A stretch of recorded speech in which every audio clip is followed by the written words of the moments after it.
In this video, we're going to show you how to replace the lift assist cylinder in a Famag IM-5, IM-8, or IM-10 mixer. Before doing any kind of maintenance or repair work on your mixer, be sure to disconnect it from power and keep it disconnected until your work is finished. You'll see it on this mixer. We've already removed the top panel, the rear panel, and the bottom panel. Those come off with Phillips head screws.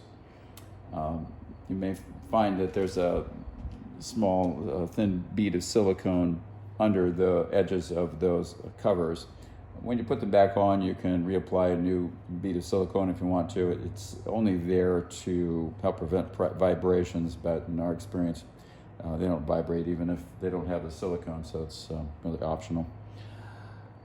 And you'll see that here we have put letter R on the back of this motor. Replacing the lift assist cylinder requires removal of the motor, but it does not require any disconnection of any wiring at all. And when you put the motor back in, you'll need to have the same side to the rear as it was originally, so that the wires all fit back in correctly. Again, there's no wire removal involved in this process. We're simply going to set the motor out to the side with the wiring just as it is. Now, as you can see, we've laid the mixer over on his side and we've inserted a rolled up towel, small towel rolled up into the space below the motor. This is so that when we loosen the motor bolts in the next step, the motor won't fall down and possibly damage the plastic cooling fan at its top. To remove the motor, we're going to take out 3 bolts. Socket head cap screws. They are here, here, and here. When you go to put this back in later, you need to remember that the small washer goes under this one. The large washers go under these 2. These take a 6mm Allen wrench or hex wrench. We're just going to loosen them up.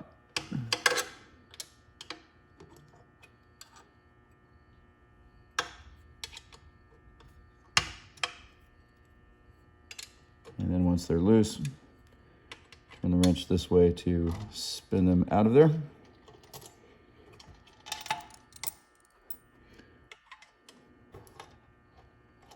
You saw the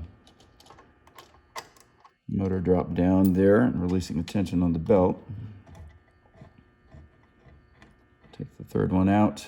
This last one I'm taking out is the pivot bolt. Motor pivots on, the other 2 have slots. And that's how you will retension the motor later. In this view now, you can see the lift assist cylinder and the small bolt here that holds the bottom end. We'll need to remove that bolt by taking the nut off. You can use a couple of open-end wrenches like these, or you can use one wrench like that and a small vice grip. This happens to be a 4-inch needle nose vice grip, or something similar, whatever you can get those that nut off with, and then take that bolt out. Here we see the similar bolt that holds the top end of the cylinder. Now take note of which way your cylinder is oriented. In this machine, the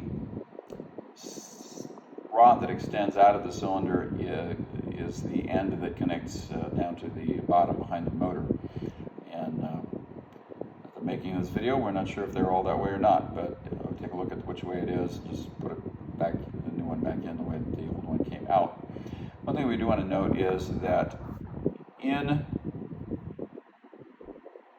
where you can't really see it here, there is a little bushing that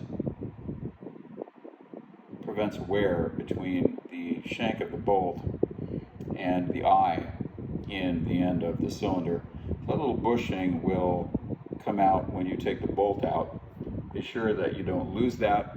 You'll need to put it back in when you put the new cylinder in, and there is a bushing like that one in there down at the bottom end, which also needs to be reinstalled when you put the new cylinder back in. The or when you put the new cylinder in. The new cylinders do not include the bushings, so you need to catch those, retain those for use with the new cylinder.